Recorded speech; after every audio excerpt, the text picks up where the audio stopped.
Welcome back to the Bigger Than Birth podcast, where we're celebrating bigger bodies and beautiful births. I'm your host, Victoria Gaba, and each week we will be bringing you the real stories of plus-size moms as they share their journey through fertility, pregnancy, birth, and postpartum. These stories highlight what it's like to navigate through this experience as a woman in a bigger body in hopes of creating representation for plus-size moms, both present and future. Thank you for being part of this community as we share these stories that are so much bigger than birth.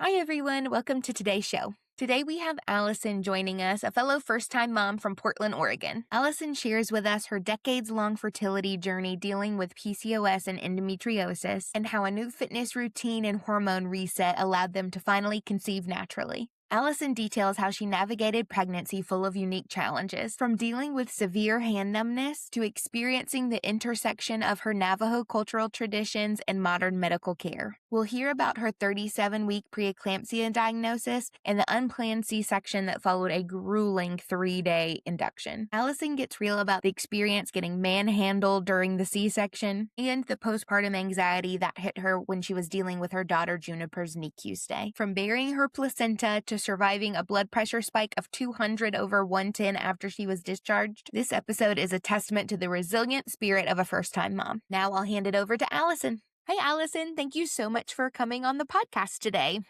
Thank you for having me. This is my first time, so I'm super excited. We're super excited to have you. So I guess we'll get started by just having you tell us a little bit about yourself and your family and where y'all are from.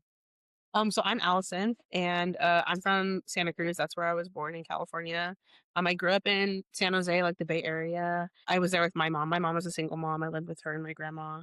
And yeah, so I always wanted like a bigger family. I always wanted to have kids and stuff since I was an only child. And then my husband, or my fiance, he is actually from Fairfield, which is like an hour or two north. It's more farmland, but it's still considered Bay Area. But we met on a dating app, and yeah, he would come down and visit me, and we just kind of like, COVID is really what solidified everything for us, because then we like moved in together practically like immediately because of the pandemic and whatnot. So. And this is Juniper. I was like, you can't see her, but you can hear her. She is our little sunshine. Let's see. Say hi for a second. Hello.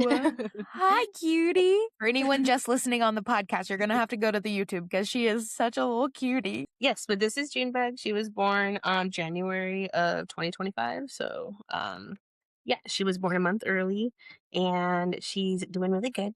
She's our big preemie girl. Cutie girl. So I guess we will get started from the very beginning then. So were y'all planning to conceive Juniper when you did? Yes. I mean, we had a lot of fertility issues. Myself, before I had met, my fiance's name is Etienne. Sorry, I didn't say that. We call him Poppy, like the poppy flower. But Etienne, he's younger than me by 4 years. I'm 32 right now. He's like 28. And so when we met, yeah, we were like both already, like, when I was dating and looking for a partner, I was looking for somebody who was serious and like wanted a family, and he was too. So we were pretty open to that and knew that that's what we wanted, like, from the very beginning. And so we had talked for like almost a year before he had asked me out. And yeah, so we were pretty solid in our like friendship slash, beginning of our relationship. So I think from the very beginning we were like open to anything, and if it happened to happen, like, we weren't against it. But yeah, for myself, I had serious relationships before him though, and I had the same intention with each partner. I didn't have that many partners, but for me it just never happened, and I wasn't like necessarily trying to prevent anything. I was never on birth control in my entire life. It just never happened. So for me, it was closer to like 10 years of being in relationships and nothing happening. And for him and I, we were together for 5 years, and it was right after our 5-year anniversary that we found out we were pregnant. So, and we were trying the entire time. So. And so were you testing and kind of tracking ovulation during that time, or you just felt different and took a test? Well, I was like obsessed with fertility. I have PCOS and I had endometriosis.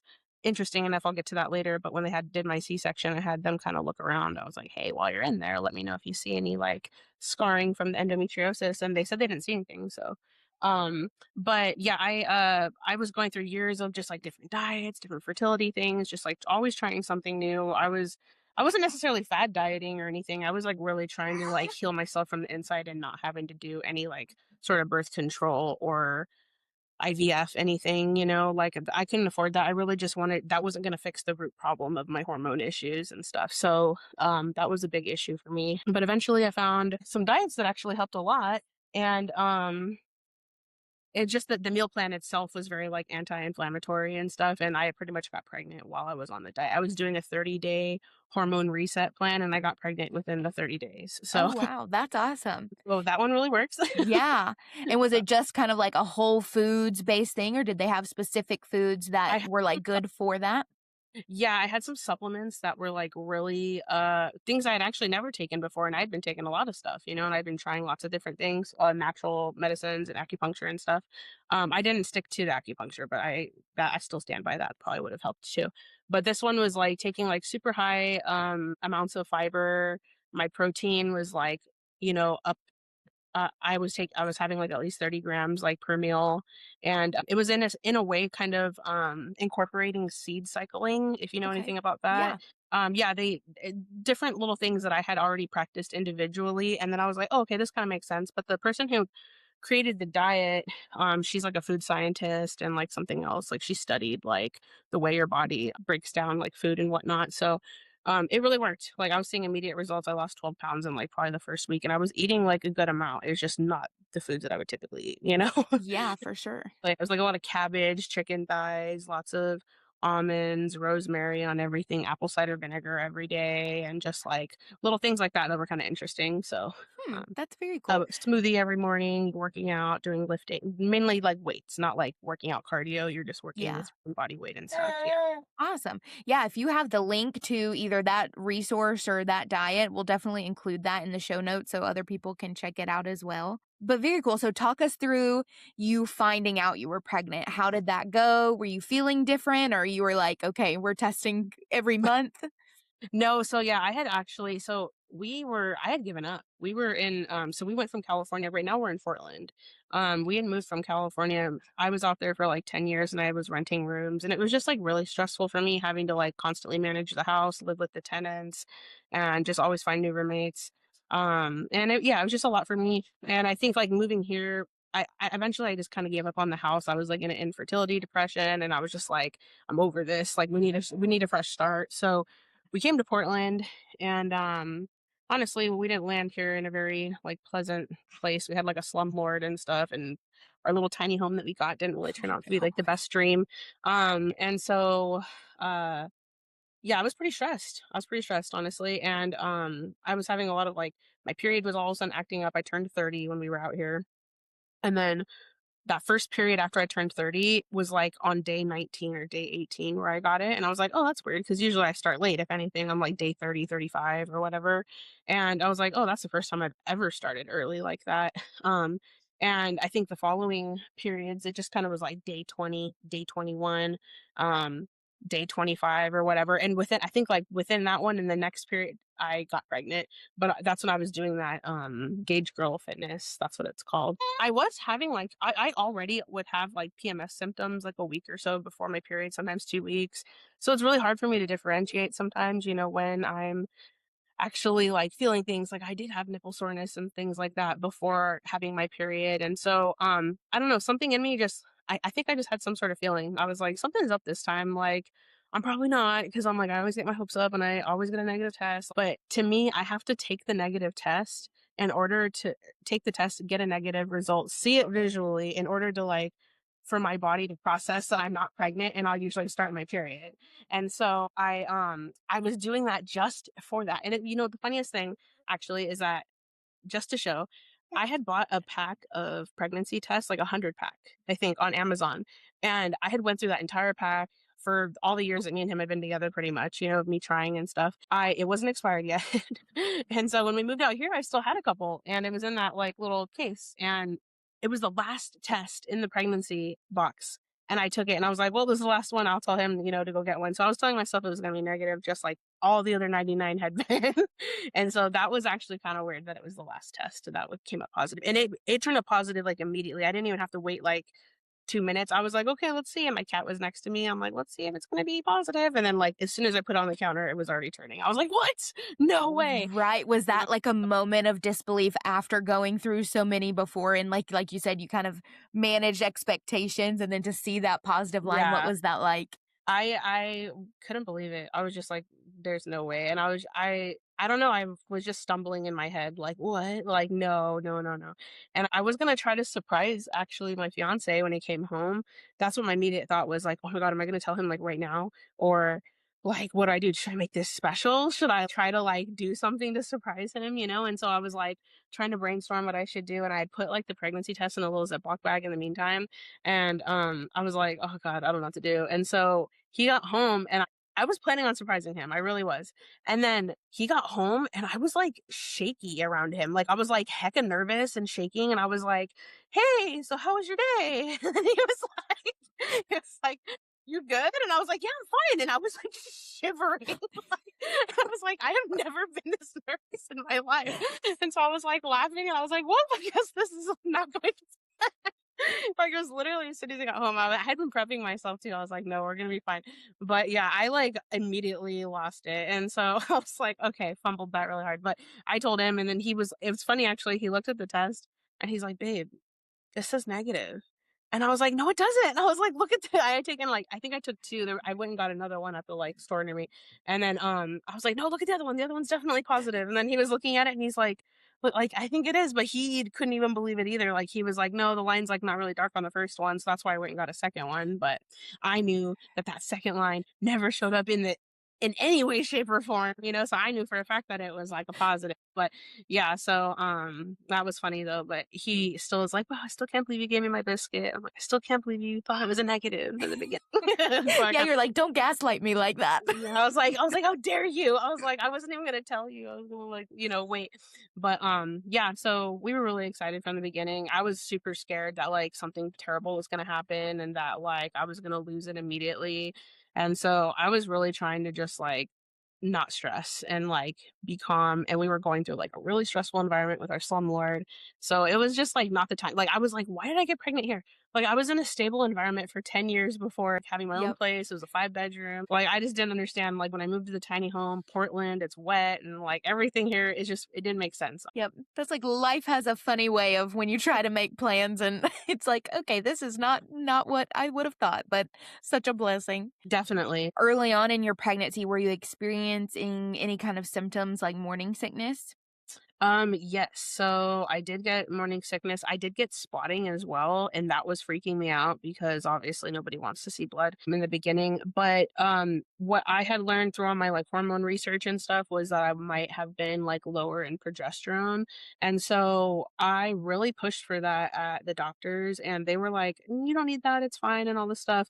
Of course, and but when as soon as I got on it, the spotting stopped. So I was like, okay, well that made me feel better, like that I was right. When they tested my progesterone, the levels were a little bit lower than they should have been too.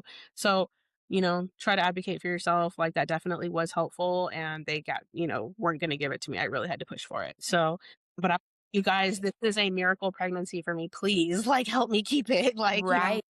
And so, yeah, so that really helped. I stayed on it for the max time. I think you stay on it till you're like almost 20. No, maybe it's like 12 weeks or so. I think So because I that was on it as well. I think that's super common with PCOS mhm, is having the lower yeah. progesterone. And they just don't want to hear the PCOSness. They're like, you're fine. You probably don't have that. And I'm like, okay, I do. You're like, For yes, like, listen to me. yeah. So, definitely had to advocate for myself. They were very like nice at my appointments and whatnot, like about just letting me kind of have my own choices about things, which was cool. I didn't feel like they were pushing me really too much for anything, but there was just certain things that I liked to. I was asking them constantly to get my blood done and stuff just to make sure things were like okay, and they were like, fine, it's you're if you're not afraid of the needle stick, it's up to you. So. Yeah, but in the beginning I had tried to prep myself though, that's what I was getting at, sorry. And look up like all the common pregnancy symptoms and stuff and like, what I might experience. There's all those posts on TikTok that are like things people don't tell you about pregnancy, and so one of the things that I wasn't expecting that nobody told me is ear infections because I'd never had an ear infection in my life. And I ended up getting like really bad congestion and stuff like out of nowhere. I don't know, it was like seasonal allergies, but I was taking a like a Mucinex kind of like nasal spray, and it got rid of the mucus and stuff and the congestion, but it like sent it all back like to my ears. And so then I got ear infections in the very early pregnancy. So like the entire first trimester, I like could not hear anybody. And so I was like, I was not expecting this to be a symptom. So yeah, ear infections. I started to get like uh numbness and tingling like in my hands and stuff really bad. So that I'll get to that later. That hit me like later in pregnancy. But like yeah, the first trimester definitely had like lots of gagging and morning sickness. Every morning I would take a shower and brush my teeth in the shower because I knew I was gonna throw up. Like so it's like that's the only place I can brush my teeth because I have to get it out. The thing that I really stuck with the whole first trimester is like I would wake up really early all of a sudden, which was weird because I'm used to sleeping in. And if I didn't wake up and eat by 7 a.m., I would be totally like done for. Like I would be throwing up stomach bile, just straight like yellow, nothing. I started to learn you have to get up at like between 4 to 7 a.m. You have to get up and you have to eat something. I would like keep those little kids' pouches on the side of the applesauce little things or whatever. And I just like eat those at my bed because sometimes you're so exhausted you can't get out of bed in the morning. So just having like a little snack, a little fiber one, a little something, like I don't know, it really helped like to get like then I was able to sleep until 9 a.m., you know. And otherwise if I missed that window, oh, it was all bad. I was up throwing up. So Yeah, that's such like a delicate cycle because you're so exhausted the early part of pregnancy. You're like, I don't want to get up to eat, but I have to eat or else it's you going to be literally have to, terrible. and you are like the most tired you've ever been in your life. Like I was thinking, how do people have multiple I remember thinking that as I was pregnant, being like, how do people have multiple children and then go through like have toddlers running around while they're currently pregnant? I was like, my toddler, I'd CPS would be called on me. I was like, I would be laying in bed like I'm so sorry. Like, how do they do it? Then I finally got a glimpse of like the ultimate tiredness. Like I've never felt that tired in my life. But yeah, I heard that that was a luxury. They said first time parents, you get that luxury of pregnancy of being able to sleep as much as you can during it, but your second and third kids, you'll never get that again. And I'm like, oh, Yep. like okay. And you don't even know to soak that in. I did try to like realize like this is the only time I'm ever gonna be able to sleep this much during a pregnancy. So yeah, it's been it was cool. And also I was like binge watching Call the Midwife on Netflix, and I like everything about pregnancy, the good and the bad. I want to see them go through all the scenario. Each episode is like a new pregnancy, something that woman's going through. You're like, what? And you like see how they took care of it. So yeah, that one was really funny. My husband was like, "Are you not scared watching this?" And I was like, "I'm not. I'm like learning so much. I'm a Grey's Anatomy fan." But yeah, highly recommend. You learn so much in that show, like honestly. So, um, when I would go in for my ultrasound, oh yeah, I don't know if anybody tells. The other thing is like a lot of people don't know that your first ultrasound is like transvaginal. So, that's something that I was prepared for, but I've noticed a lot of my friends did not know that, and Yep. so I was like, yeah, that's one of those things that nobody really talks about either. And actually, I was prepared for the transvaginal one, and, like, I think I wasn't at my 8 weeks yet or something.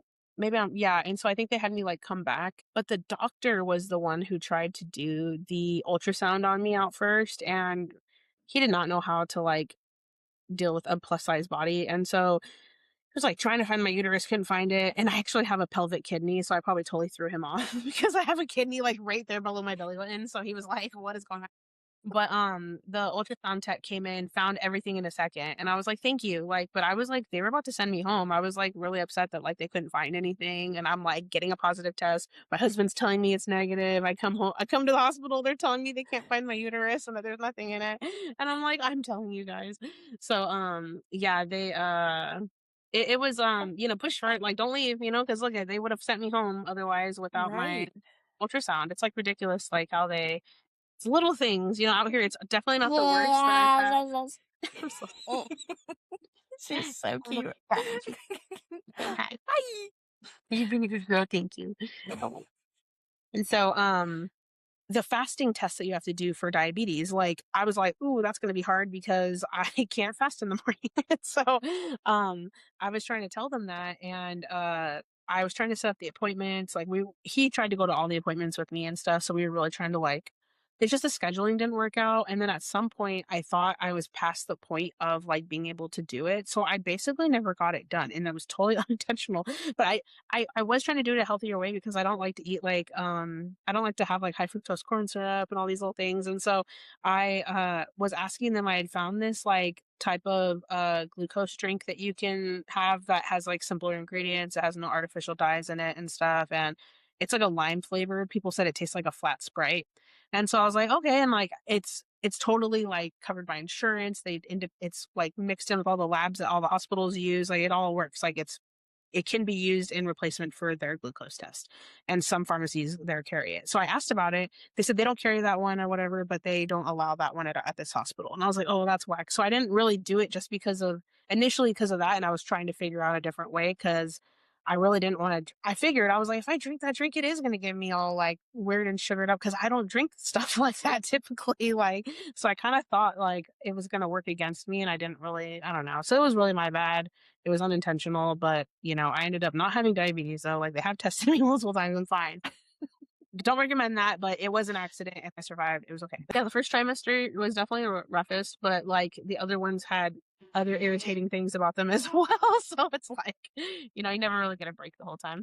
You really have to rely on just like people taking care of you and like having a good support system and a husband and, like, or I can't imagine being a single parent, it'd be so hard, like having to navigate all that by yourself.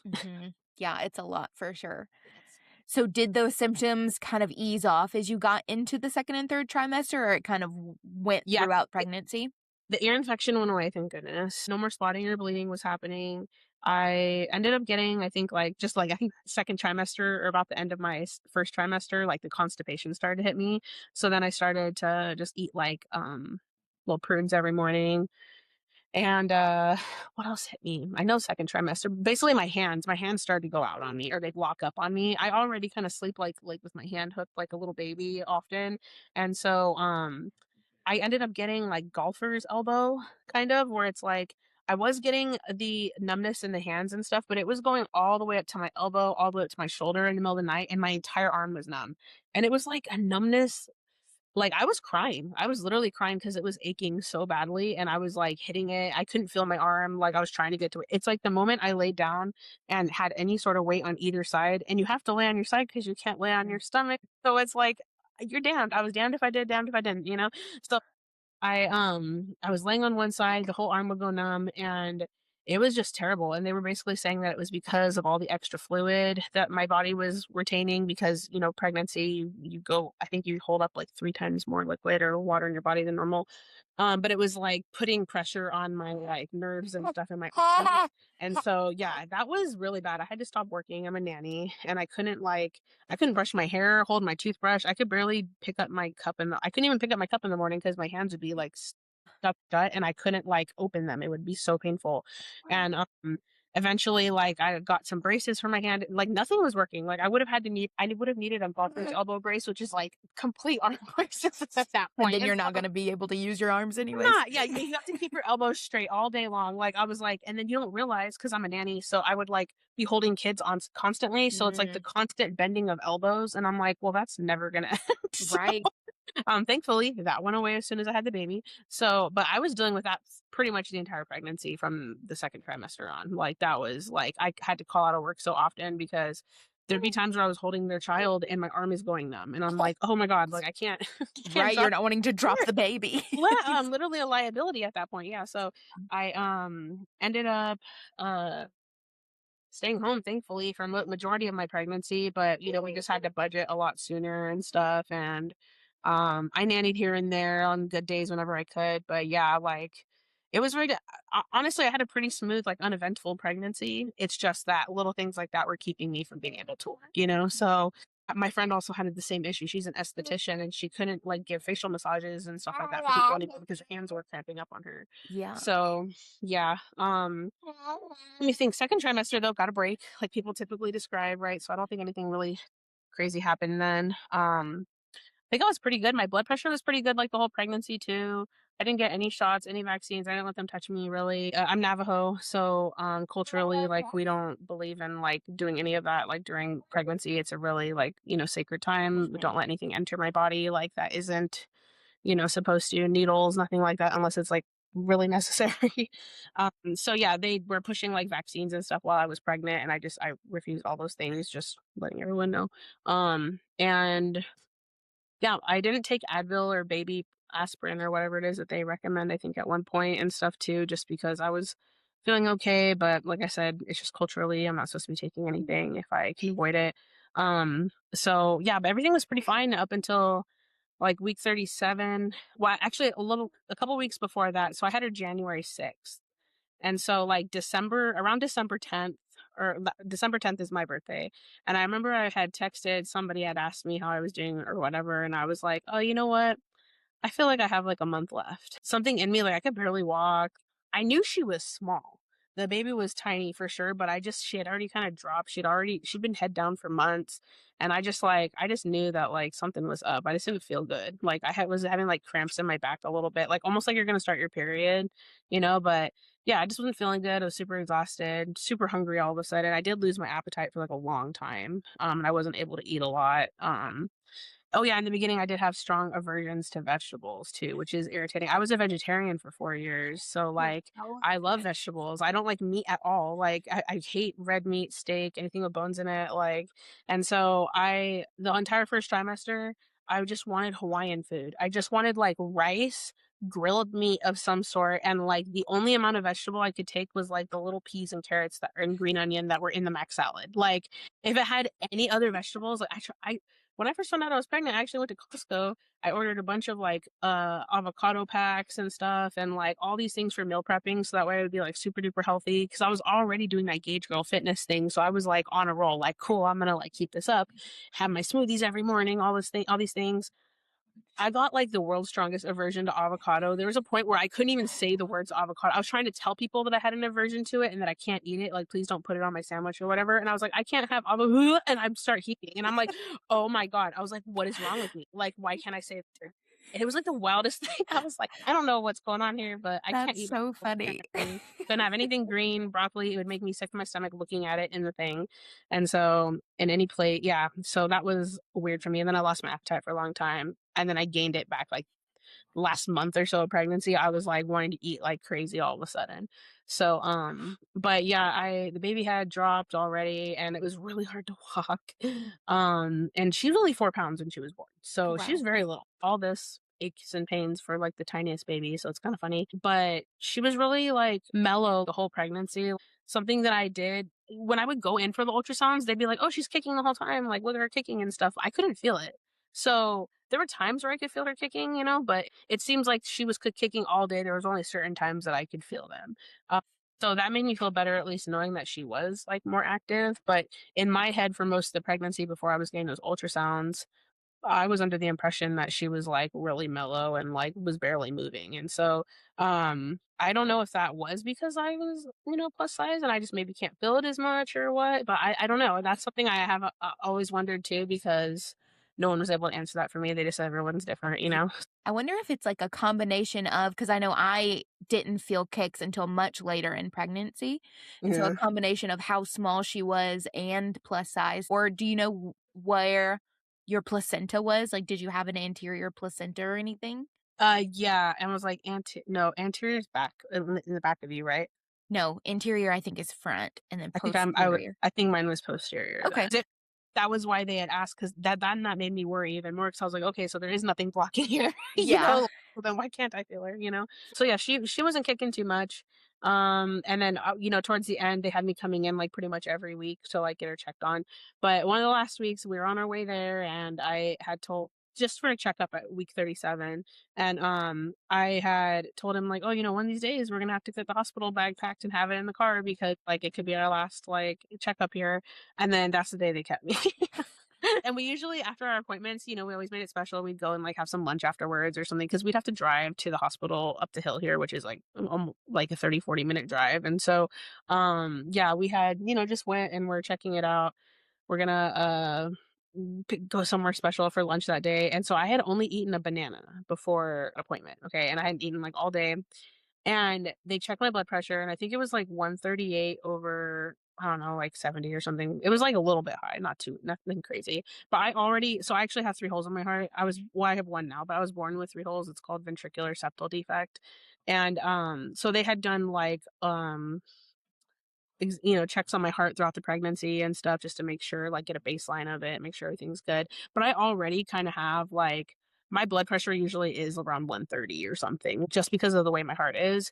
And it's always been like that. It's non-problematic. But yeah, so 138 was a little bit higher.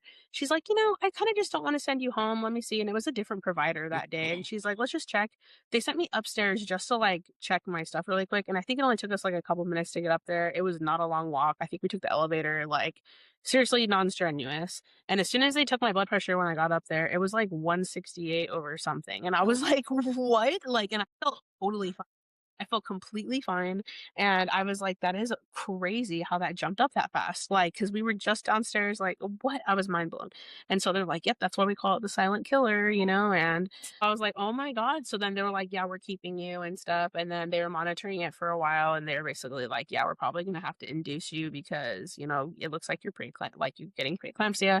And so I made it all the way to week 37 without any sort of blood pressure issues. So, I don't know what made it pop up then all of a sudden, but it happened. And yeah, so that was a Friday when we went in for our appointment.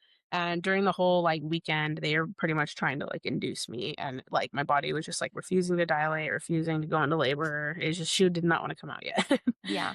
Culturally, I know you had mentioned before, like during pregnancy, having certain wishes as far as vaccines and things. Did you have kind of an idea going in that, like, I did want to try a natural labor or anything like that? Or were you just kind of open to whatever happens, happens?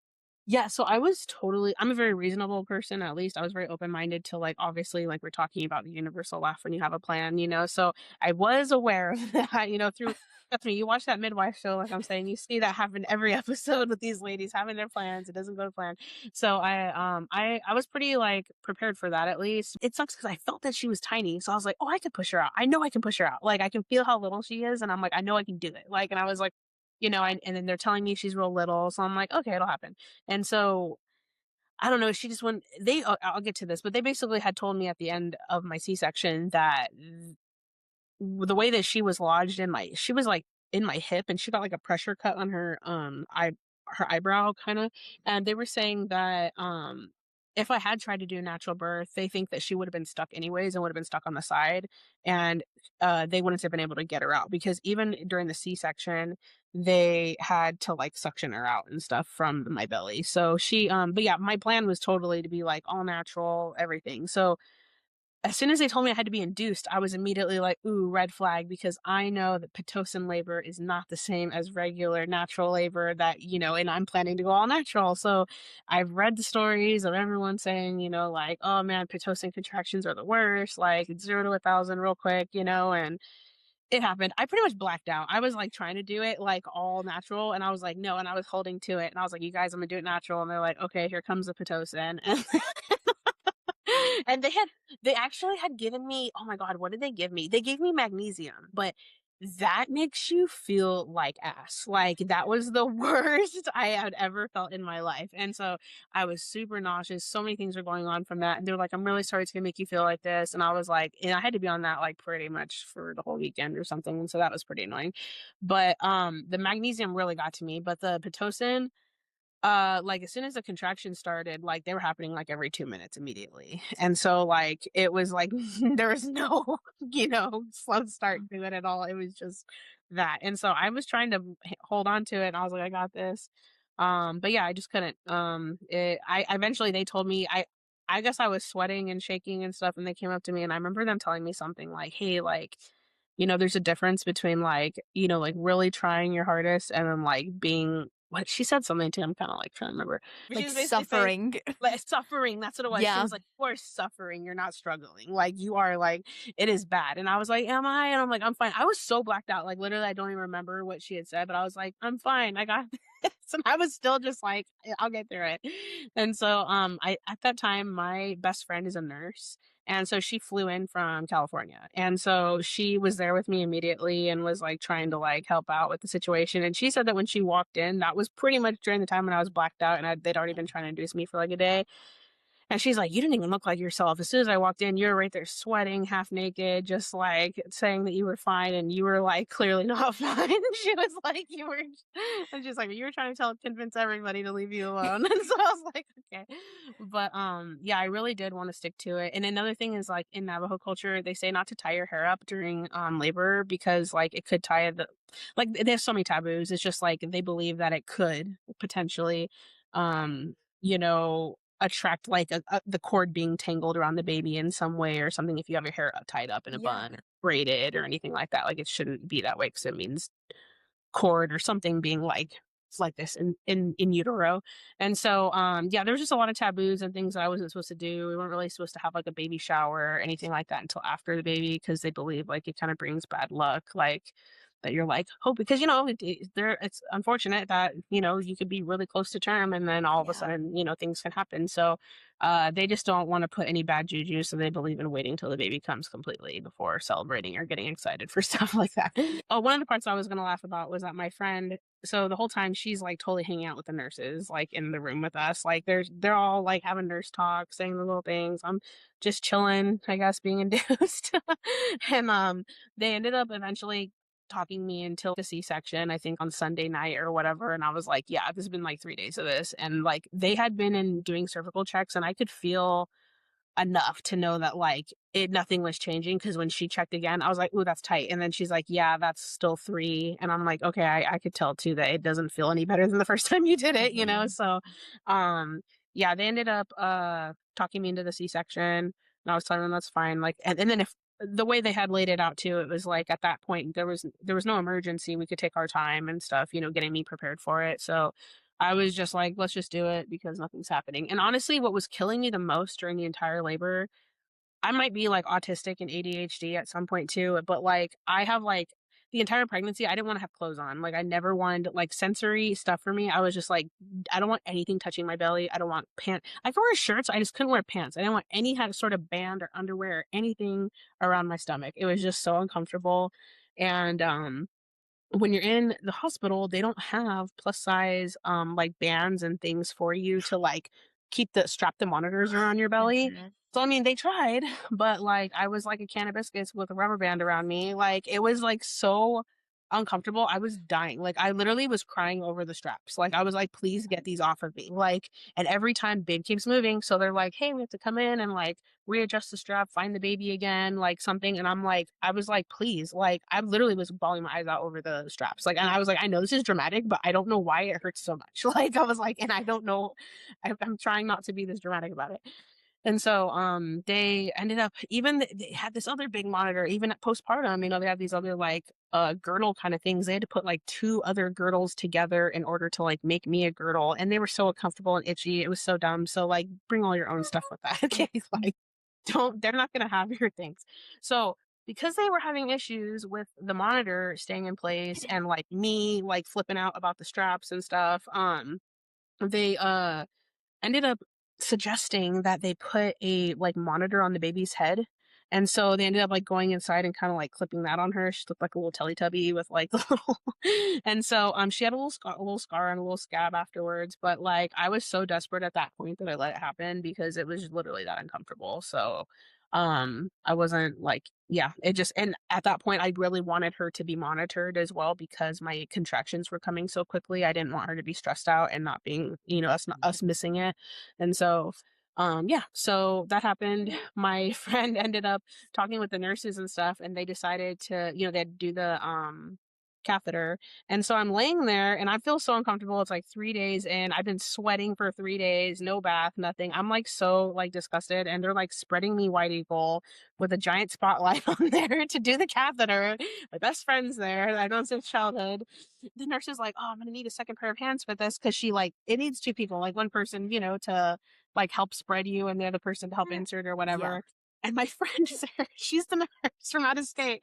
And they're like, "Hey, will you help with this?" And my friend helped put my catheter in. So that was an interesting A first bonding experience that most friends don't get. yeah.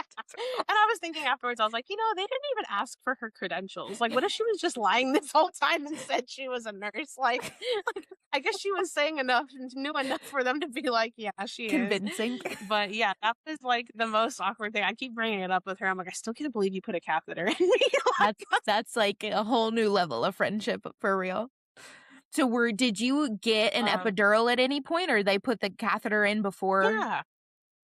I did the epidural. Sorry, I forgot that one for because I forgot the order of it all. But yeah, the epidural was actually kind of like weirdly romantic and nice. They like brought my husband in and he got to sit on this chair. He had to hold me. I like put my legs on his knees and they had me embrace him while they were working on my back. And like he was supposed to hold me still and stuff. And it was actually like really grounding and a really good technique, I thought, because I was really nervous about it. And like Yeah. that made it really nice, So That is super nice. so I don't know if everybody gets that same experience because it doesn't seem like it, but yeah, they brought my husband into it. He was holding me, it was the whole thing, like it was cute. So, yeah, the epidural went fine. It was still a little weird, but they did it right. So, um, yeah, and then I went in for the C-section, and then, as I mentioned earlier, we had said that like, oh, we're not going to be in a rush, right? So that's the whole reason why we're planning this and talked me into this, right? And so as we're like leaving my room, they're rushing. They're like pulling me out of there really fast, and earlier when they had done my IV when I first got my blood pressure at the 168 or whatever, they're like, let's put an IV in and whatever. That was the most painful IV I've ever had in my life. Like it felt like they stuck a vegetable peeler in my hand. Like I'm not even kidding. That was so hard. And I'm a really good. I've got tattoos. Like I am not afraid of needles in any way, shape, or form. I'm really good about getting my blood drawn and all that. Like I'm the one. So that was like I was crying over that one too. Everything was just so painful. Like all of a sudden, for some reason, my like everything was on edge. But that IV, I was like protecting with my life. It was in my hand. We're going out of the room and they're like pulling everything with me, like the little, the thing that's holding my IVs and everything. And it almost it yanks everything and it pulled all the cords out. And I thank God I like wrapped it around my hand and made sure, but it almost pulled the IV straight out. Oh, And my friend's right there, the nurse, and she's like, I thought we weren't in a rush, you guys. Like, what are you guys doing? Like, and I'm like, seriously. She's like, dude, thank God you saved your IV. I was like, dude, that thing hurts so bad. I was babying it the whole time. Like, hey, nobody touch my hand. Don't touch my hand, please. Cause like it was hurting for like all week. And yeah, we went in there. I was trying to tell them, honestly, here's what I did do. They tell you not to eat before the C-section, but I hadn't eaten anything but a banana on Friday before my appointment. And then they induced me, like, all these things happened so fast that I didn't get to eat anything, right? So I'm like starving. And so, yeah. Because how long at that point had it been? Like almost 3 days? yeah, it's like Sunday, no, I think at that point it was Monday. Yeah. Oh, And wow. so I'm like hangry, and I'm usually not a hangry person. And I'm like, guys, I haven't eaten a banana. I had a banana on Friday. Like, that's it. Like, Yeah. we were supposed to go to lunch after the appointment. And so, I was so upset about it. And, what did they end up telling me? They were like, oh, we'll get you something. But like, they were telling me that they couldn't. They'd already given me that epidural. I'm going to get sick now or something. Or I don't know. And I was like, no, I'm not. And, my my friend and my husband both got some food from the hospital, and then I stole one of his cheese sticks, his like mozzarella stick, and I was like, dude, just let me eat something. I hate like half of it. And I was like, thank God, something like, and so they're rolling me into the C-section and they were giving me anesthesia and I could still feel some things. So they were giving me some more and they're like, let us know if you're going to be sick. And I had already been telling them that like, hey guys, I'm really dramatic when I throw up. Like it's like projectile and it's loud and it's bad. And so they were like, okay, haha, let's see. And so we get in there and I'm on my back and I'm like, oh, you guys, I feel it. Like it's going to happen. And they were like, okay, well, just give it a second. And I was like, I don't think I have a second. And then I'm on my back though, like flat, and I've already had the epidural, so I couldn't move. So it's like the worst place to throw up on your back flat. You know what I mean? Like, Yeah. so I was trying to turn my head and I threw up it projected, just like I said. It was my cheese stick that I decided to eat. Like, and I was like, oh my God, they're gonna kill me. I was Yeah, you're like, oh, they're they gonna, found me out. they're gonna know I ate something. I was so stressed. And so I like threw up all over their machine that was like right there next to me. And then like it went all over the side of my face, onto my Oh, ear and my hair no. and everything, because my hair is not supposed to be tied up, so my hair is loose. It's just a mess. And I've got super long hair. And so like, oh my God, it was such a nightmare. And so I'm like, I vomit all in my ear. And so that was the most annoying part, is actually they didn't clean it properly. They cleaned the machine, but they didn't clean me. And so my husband came in and the baby was born. they like hand me the baby and I've got like, I'm like, can you please get her on the other side? This is my vomit ear. Like, bring her over here, please. Like, and so yeah, my husband comes in trying to be all cute. And I know I smell like throw up and ass at this point. So I'm like, whatever. It's like this, it was the worst. But the C-section itself wasn't like, I mean, I just am like pushing it out of my mind. Like, okay, it was fine. It wasn't that bad. But honestly, like they had a giant male nurse in there and like, I'm a big girl. Okay. I know what it takes. My man can't pick me up and throw me around very easily or anything, but this guy, like when they're doing the C-section, they say, like, oh, we're going to feel a bunch of pressure and tugging and all these things. Right. Okay. This guy like was lifting me completely off the freaking thing. And like it was like I can do CPR. I'm CPR certified, and he was doing CPR on my stomach, like pretty like so hardcore, pushing everything. I was terrified on there. I was like actually really having a lot of anxiety and holding my husband and like really being scared because I was just thinking, I'm like, is he gonna break my ribs? Like, is he like, am I gonna like have bruising really badly after this? I was panicking like with how Yeah. much pressure and stuff that guy was doing and how he was jerking my body around. And then it turns out like she was stuck. That's probably why they were trying to do all that. But in the moment, like they're not verbalizing any of that. And it's just me being yanked around. And I'm like, is everything good? I've been in C-sections with my mom and stuff. So I was like, why am I being tugged around like this that badly? Mm. So, and I knew the amount of strength it would take to do that to me with my dead weight. So that's why I was like, bro, like you're manhandling me for real. Like, yeah. So I was like a little scared. And so, yeah, when they finally handed her to me and stuff, though, I was like kind of out of it. I was shaking. I was trying my hardest just to stay like awake and not throw up more. I was just feeling really bad. So, like, the initial, I don't remember really a lot of it, like I just kind of, they just had to push me out of there. And then I made sure that my husband was with her the whole time, thankfully. So once they did get her out, did they kind of take her over, do the weights and everything, or were they able to bring her to you straight away? I believe they brought her to me right away. They might have brought her to me after the wait and stuff, but maybe they did because no, they must have wiped her down and stuff, and then gotten her all kind of before they handed him to her. So yeah, they must have because I'm thinking about we do have pictures that one of the nurses might have taken that was um like of her being shown to us behind the like C-section screen, and she's Mhm. clearly like freshly out the womb. But then yeah, when her dad is holding her, she's swaddled and stuff. So I'm like, Got it. okay. He must have been, yeah. And with her being a few weeks early, was there ever any concern with her having to do any NICU time, or they said everything seemed healthy? Yeah, everything seemed okay. As soon as she came out, I was like, 10 little fingers and toes. And they were like, yep, 10 fingers, 10 toes. I'm like, okay, thank goodness. So then they handed her over and she was fine. She was really little, clearly, but thankfully everything was good. They just really so when we were in the maternity ward, they had to do like a car seat test and stuff. They come and like size her with the car seat, and she was really little for it. So actually they were gonna consider sending her home in a it's like a hospital bed one that's like a car seat where like you rent it from the hospital. It's flat. The kids lay on it just like a bed. It totally straps them in and stuff, but it's for like really preemie kids. And I was like, oh, I didn't even know that was a thing. So we actually had to rent that out first. That was the whole plan.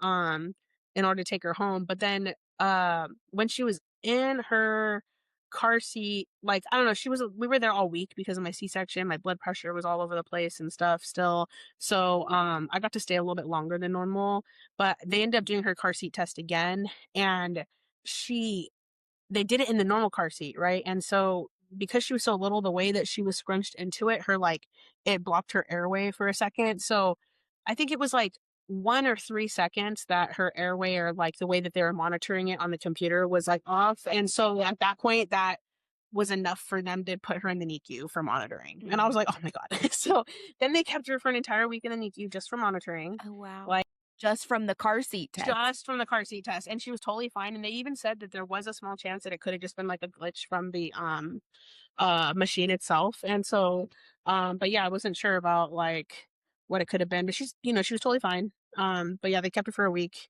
and so she was really slow to feed. She was only having like 10 mils out first, and you had to really just take your time with her. Like it was taking her about 30 minutes sometimes to eat fully, like everything she was supposed to. And I was patient with her, but the NICU, they're busy, they've got lots of babies and stuff. And so one of the nurses, just one of the nighttime nurses, didn't have the time to like sit there and just like feed her for 30 minutes. And so they put a feeding tube in her. And so that was also really frustrating because I'm like, you could have called me. I would have driven over there and better my, I don't care if it's 2 in the morning, whatever. I'm at home waiting for her. Because of that, that ended up extending her NICU time even more. So it was like, it was really frustrating, like little things like that where we could have just brought her home already. So but yeah, she was totally fine. She was only born 4 pounds.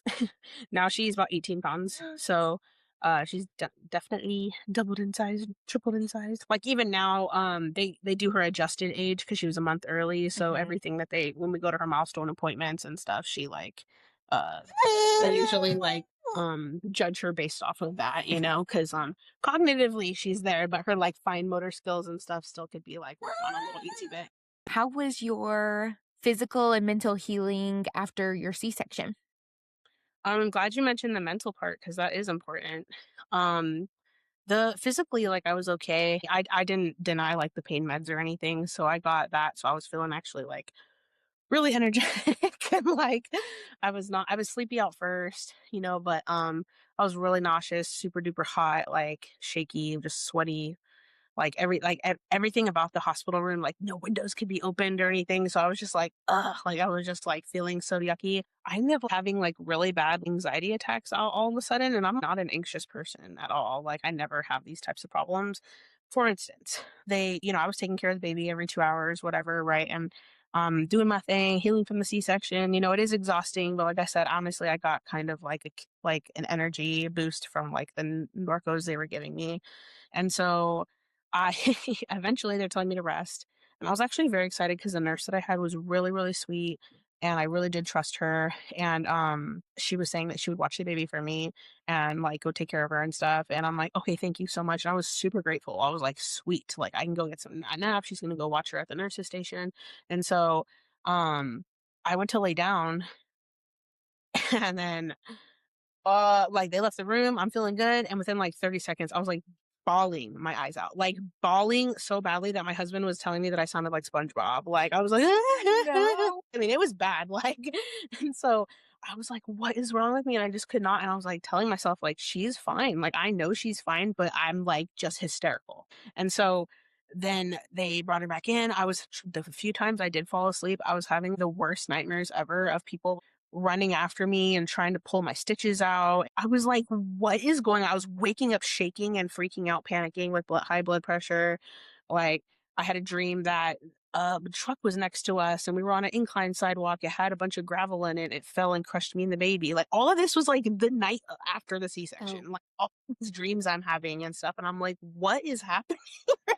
Having the worst nightmares I've ever had in my life. And so, yeah, every morning I was just waking up immediately in panic. Like, where's the baby? Like, sweating, flipping out, like shaking, like everywhere, and they were, checking on me. They ended up giving me like it's like an allergy medication, but it's technically works as like for anxiety too and like Mhm. helps you sleep. And so it's kind of like, because, Benadryl will make you sleepy kind of thing. So it does kind of the same thing. But they gave me that and that like really helped. And all of a sudden I was like, good. So I took that probably like until like the week I got home. And then like, they only gave me a small dose of it or whatever, but yeah, that actually was very helpful, but that was a big issue for sure. So, like I said, glad you mentioned that. Did Because that continue once you got home, or do you think it was just from the exhaustion of being there for so many days and the induction and all of that combined? I think all of it combined, yeah, but also, like, medically, like, you have so many hormones leaving your body at that Mhm. time, and so many things are coming up. That's why you're sweating so much and stuff. You're like, all of that fluid that you had in your body, so many things are like releasing at once. So, you're just bipolar. It's just until for just at least mine was just a couple of days, thank God. But yeah, but physically, like the C-section scar. I mean, I felt like this is my first surgery I've ever had in my life, so like I felt like I had been cut from hip to hip, but like it wasn't that big at all. I have an apron belly. I never typically like I mean, and when I'm in the shower, I wash myself under my belly, but I'm not like typically like lifting my belly up, to stretch and pull it and like look at it. Like that's not something I typically do. And so, because I don't really want to look at it, but like the C-section, I was curious and then I was terrified of like lifting it in any way, even like an inch. Like I was like, it's gonna rip it open. Yep. I was like, I felt so scared the whole time. So, but they had told me to they put these like pads in there. Basically, it's like a pad, but instead of removing the sticky part in the back, or you could, I guess, and then you just fold it in on itself so that way it's all like cotton on the outside, and then you like stuff that under there. So I kind of did that. It's a long pad for, while I was there and stuff. I took a bunch home with me. Like, so every time I took a shower, I like stuffed that pad there again. Yeah, even now though, it's a year postpartum, and I literally just had like issues with it like this last week. So Oh, like, cause I wow. get sweaty there, or like, and I've never had like yeast rashes or anything there prior, like any time in my life. But now that I've had the C-section scar there, I get it. And if I don't take a shower every single day and wash it, then it's going to be a problem. So, and I have to make sure Interesting. I properly powder it. Like, it's so frustrating. So, but, yeah, like, at first, you get, like, this really bad burning sensation that she said that a lot of people describe, but, like, it was really bad on the right side for me, and she was saying that's because that's, like, where they start the incision and where they kinda, like, end the stitching, so that's why that right side or wherever it is that starts, that's why you always have, like, one side that hurts more than the other because that's the side that they started on, and so I was like, "Oh, okay," but I kept getting, like, a really bad burning sensation on the one side, and then that went away, thank God, but it feels really panicky in the beginning, like, when it's happening. But yeah, I was doing okay. Something that I didn't know was that I didn't know that I could leave my hospital room and, like, go walking around, like, nobody told me that, and so I wanted to leave the room and go do stuff, I had to ask them, and they were like, "Yeah, you should be going every day," and I'm like, "Oh, okay, well, wish you guys had told me because basically our bedroom at the house was like we had like a Japanese style mattress, so it's on the floor. So the only reason why in the beginning, like how you had asked me if I had a plan, it was going to be like natural, unmedicated if possible. But the main reason for that is because I was like, "Oh, like, I really am open to having a C-section." It's not that I'm not, it's just I was thinking about my recovery at home and my mattress being on the floor and having to get up and down from that, and I've never had surgery, so I was like, "I don't know how it's gonna be, and I really don't wanna change my Japanese lifestyle little room," you know?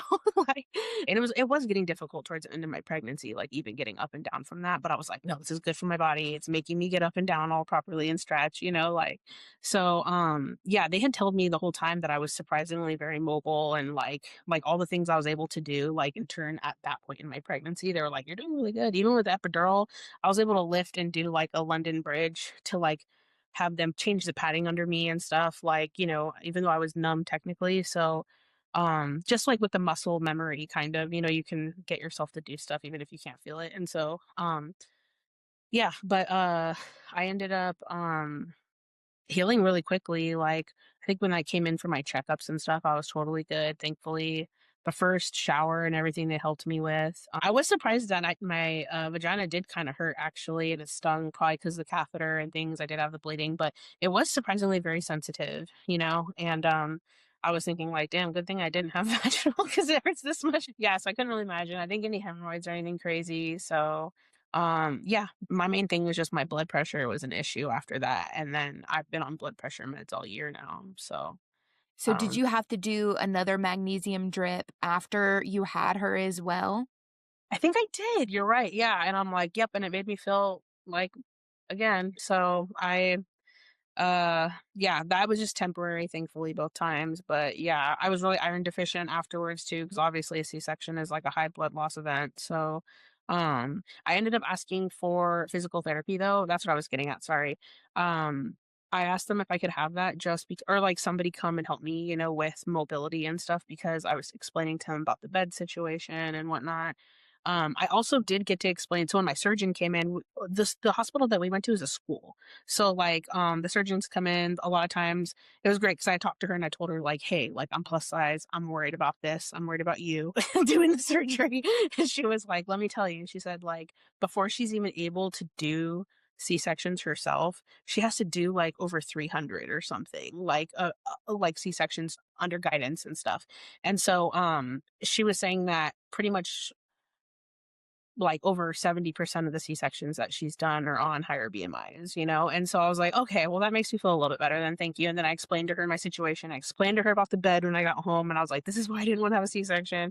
I was like, if you stitch me up, I'm like, make sure you stitch me up good because I do not want to thrip. And so she was like, I got you. So I really trusted my surgeon. She was really sweet. She really had like a one-to-one, like heart to heart with me, like was patient, heard me out, didn't rush into the surgery. It was the whole crew that did, but yeah, so like afterwards, she'd stitch me up good and stuff. I just wanted to make sure that I could get up and down off the ground because I hadn't practiced that in the hospital yet, And so they helped me go out into the hallway and like do some rounds in the hallway, which, like I said, at that point, I didn't know that I was able to do that before that. So it felt really weird being able to walk, like the first walk and stuff. And then she took me to a staircase so I could do some stairs, and like that was, man, I didn't realize how deep that abdominal wall, you know, was toward, because that was really weird having to lift my legs to go on stairs and stuff. And like, I mean, it was very weird. So I never ripped anything like that when I go home. Thankfully, everything was fine, healed okay. But yeah, it just all feels very weird. You just have to be extra careful with your movements, find things to stabilize yourself to hold on to as you get up or whatever, you know. I did have a really sore back afterwards from the epidural though, like literally at the injection site, like that was bruised and hurting for like a couple weeks. And then finally went away. So, but I was having like moments of like throbbing and stuff there in that area. The anesthesiologist and the person that does it will tell you that it wasn't them. They have no idea what you're talking about. But my like OBG and people who were checking up on me postpartum were like, yeah, that's common, but the anesthesiologist won't acknowledge it. I feel So I like was like, that's an ego thing with the yeah. anesthesiologist. They're like, nope, not us. I'm like, yeah, I was like, if I'm get sore from a vaccine, that makes sense. You know what I mean? Like, so, but yeah, so everything like, I guess, for the most part, I'm grateful that everything went okay. You know, like it was like stressful, the little things as they went, but like looking back, I'm like, well, it could have been worse. So Yeah, absolutely. yeah. So, with her staying in the NICU, did they have certain parameters, or was it just the feeding at that point that they were looking to release her? Or talk us through how she was able to get released and bringing her home. It was her, jaundice, actually she didn't have jaundice, she was, like, borderline the whole time, like, so they kept, testing her bilirubin, and it was, like, high, and then they were feeding her formula there even though I was trying to get her on breast milk, so it's like every time she got the breast milk, she'd poo a bunch, and then that was helping get rid of all the bilirubin. So we were showing up, and I was trying to, like, drop off as much breast milk as I could for her. I ended up having to, like, supplement and do formula because when she was born, they had told me that because she was so little that she would burn more calories than what she was getting in, because of her jaw, like, muscles and stuff not being, like, fully formed. So they were telling me basically I'd have to wait till, like, she was technically, like, week 38 before I can, like, start to feed her. I almost went 2.5, 3 weeks basically without being able to, like, latch with her, Okay. like, fully. Like, I had to pump and then drop stuff off and whatnot. So that alone, I think, is what really messed up my entire supply, because the first 3 weeks is really vital for you to establish your supply, and yeah, you can try to bring it back and stuff, but like I said, it really is vital, especially when I'm taking medications and all these other things, that are influencing it. And yeah, so they basically were testing her bilirubin. It was borderline the whole time, and they wanted to just make sure that she was feeding properly. Then they wanted to test us and make sure that we could go there and feed her properly, and she was like taking the entire bottle with us and stuff. And so yeah, the entire process was actually kind of frustrating for me because, I'm a nanny, like I mentioned. Yeah, I was a nanny specifically for newborns to 18 months. So, like, that is for over a decade. So, like, I know how to take care of a newborn, a NICU baby, whatever. I can do it all. So, the fact that they're like trying to test my nanny skills, I'm like, give it to me right now. Like, the day that they were putting her in the NICU and saying all this, I'm like, I can pass all that right now. Please just let me take her home. Because I will get an A plus. I am a perfectionist. Please let me do that. And so the whole time too, the nurses were like, "Is this your guys' first kid? Or like you guys have other kids?" And we were like, "No," but both of us just come from families that have lots of kids, I raised a bunch and stuff. So it just worked out the way it did. So but their nurses were all really sweet. She was the tiniest baby on the maternity ward. I actually didn't buy any preemie clothes because I didn't want to jinx it. And I didn't want her to be preemie. So I was like, oh no, I'm only going to buy a newborn. Everything was massive on her. They tried to put little things on her there and stuff. They barely had any preemie clothes in the maternity ward.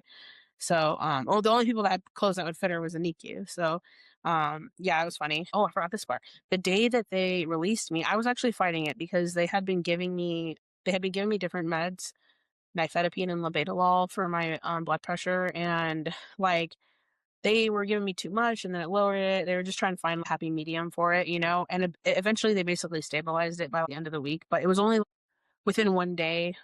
I don't know, it was like less than a day of like blood pressure readings that they were like, yeah, you're good to go. Yeah. And I did try to tell them, is there any way that you guys could wait another day and just keep monitoring it just to make sure that it really is solid, because I'm like, um, A year before I had my baby, my mom had a stroke actually from her blood pressure.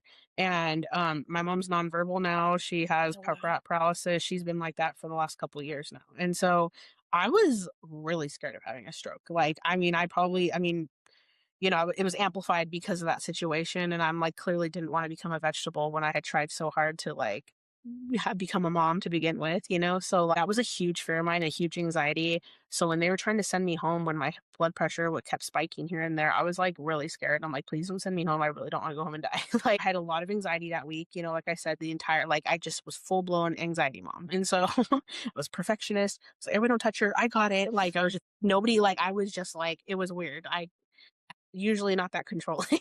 So, when I got home the day that they released me, I think I took my blood pressure because I was feeling weird or I had a headache or something, and it was like oh my god, what was it? It was ridiculous. It was like almost 200 over 110. Wow. And so I was like, "Ah!" And I got home and panicked and I was like, "Take me back right now." Like and so we came back, they took me into the ER and then I was like, "Hey, I just had a C-section and this is my blood pressure." So they took me back immediately and then like got me on blood pressure meds and more and stuff. And then my doctor that I had argued with earlier that day came in and I was like, "Hey," and I looked at her and she's like, "Hey, I just want to say I'm sorry. You were right that I should have like kept you for monitoring a little bit longer." And I was like, "Thank you for saying that." I was like, "I do appreciate it. Your sorry wouldn't have been enough if something bad had happened. You're lucky that I caught it and then I took it, my blood pressure home and came in immediately. But like, first of all, that was a huge drive. I told you it's a 40-minute drive back and forth pretty much. So that was also irritating. Like, had to leave my baby here, probably Yep. because I'm away from the baby. I'm very logical about things, because I had raised all these kids. I'm like, oh yeah, we're not co-sleeping. We're not doing all these little things. Like I had all these like plans, right? But like, yeah, when she came out, I'm like, no, she can't sleep on her own. Like I could not sleep unless she was touching me, you know? So like it was just such a weird moment. Obviously she sleeps on her own now because she's down right now. But like I said, it's just because you've been attached for so long. So the moment they took her out of the room to monitor her, even though I had been like so okay with it, I flipped out 30 seconds into it. It's not logical in any way. I knew that it wasn't logical and I was telling myself that and I was laughing about it, but I was also bawling my eyes out. But yeah, when we got home though, I was like yelling at that lady and then we had to keep going and visiting her. I think we were both super stressed, even though they kept telling us at the hospital too, you guys get to go home and rest. Think about that, and then you can like come and get your baby. Like, how lucky for you guys. You get to go home and sleep. And I'm like, I cannot sleep. Right. Thank you for trying to paint a silver lining, but that's not what I Yeah, want to hear right now. literally. So yeah, going home, we really didn't get any rest like that entire week. We were really trying to, trust me, but we just could not. Like, I was like looking at my phone of the few pictures we had of her and just crying on the bed, like. So, and just knowing that she was fine and that it wasn't really necessary, that it was all just in case. So, yeah, but she's fine. I know it's all dramatic now to think back on, but I'm glad it was done. I'm glad she's okay and that they monitored her. It was just a lot emotionally at the time. Yeah, So, for sure. Absolutely. something I did do is I kept my placenta. So, that was a weird one though, because like I don't know what I thought, but like when they give it to you, so when you're having the baby in the C-section, you're in labor and delivery. And then after the baby's delivered and they get you guys settled, they move you to the maternity ward. So before you're allowed to move to the maternity ward, like during the C-section, I mean, labor and delivery, that's where they give you your like placenta if you want to keep it. But you're not allowed to go to the maternity ward with your placenta. You have to get rid of it or like get it out of the building before you get to the maternity ward, which is like a really tight window of time. So like that was like a weird one. And I was like, okay. And so thank God I had my nurse friend there and my husband, and they both like we had brought like this cooler thing for milk, like for my own breast milk that I thought, like I said, brought way too much stuff, but put my placenta in it. So, um, but yeah, we had to put it like out in the car awkwardly. And then later on that night, he drove home and stuff with it. But like, in Navajo culture, we're supposed to bury the placenta. It's supposed to kind of tie your child to like wherever you bury it. So like culturally, like if you're on the reservation and you bury it, and like where the fireplace is or something, or where they burn the fire, then they might be drawn to cooking and stuff. If you put it where the horses are and the sheep, then maybe they're going to be drawn to livestock and animals and like working with animals. So that's kind of what they believe. So we were trying to figure out a good place to put it and had brought it home. So until we could figure out where we wanted it. So it's been in the freezer. So So, do you have any plans of where you think you might like to put it? man, after having it, I realized that, you can have these wonderful cultural things, but also like, um, going and burying a biohazard material is illegal. So I'm over here like really strong, like pulled between two worlds of the modern world and what my Navajo culture would want. I'm like, okay, well, I guess we'd have to go to the reservation then because it's legal there. They do it all the Just go time. do it at nighttime. It'll be fine. Literally, I'm not doing this. I know this is going on the internet, but my husband is like super in love with Yosemite, and he was like, "I'd bring it to Yosemite." I was like, "Well, I'm pretty sure it'd be like a huge fine on a national park, burying a body part, essentially." Mhm. Like so we were trying to brainstorm, but he's got his big plans, and I'm like, "Well, you can go hike and do that adventure then, because I'm not gonna go to Yosemite." And Right. One of us has to stay home and not get arrested with the baby. So, literally, yeah. So that's a whole thing. I'm like, it's this beautiful thing, but now I'm like overthinking it. So yeah. Well, hopefully you'll find the perfect place, whether it's where y'all are or a national park, wherever. It'll be perfect.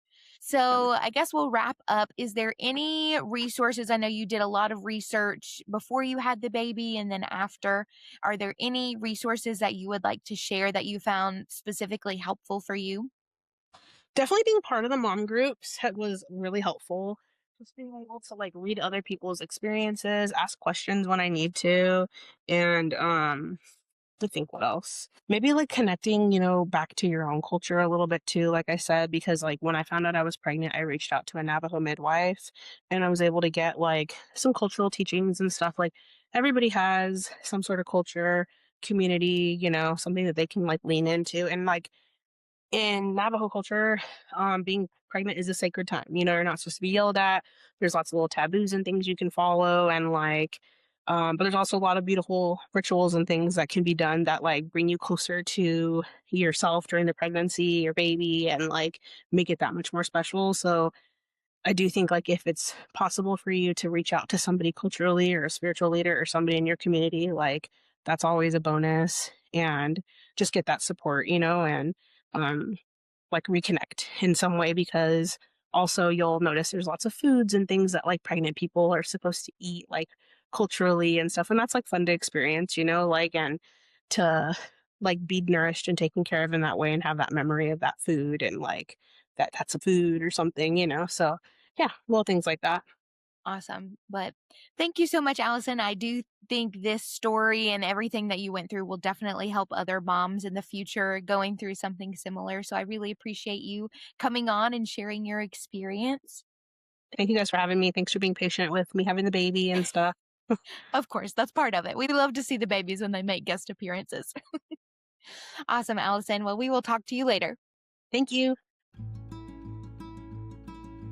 Thank you so much for spending part of your day with us. If you enjoyed this episode and want more stories just like this one, please be sure to like and follow us wherever you listen to podcasts. Also, if you have a moment, please consider leaving us a positive review wherever you're listening to this show. These reviews are the best way for the algorithm to push out our show and get us in front of other plus-size moms who may be looking for a community like this one. Your kind words can help make sure that no one has to go through this journey alone. If you are a fellow plus-size mom and would be interested in sharing your story, please reach out to us at biggerthanbirthpodcast@gmail.com. Use the subject line, "Share My Story," and I will be sure to get back to you as soon as possible. Want to put a face to a voice? Head over to any of our social media pages linked in the show notes below to see more photos of today's guest. Any resources or topics discussed in today's episodes will also be linked below. Thanks again for being a part of the Bigger Than Birth community, and we will see you next week. Bye!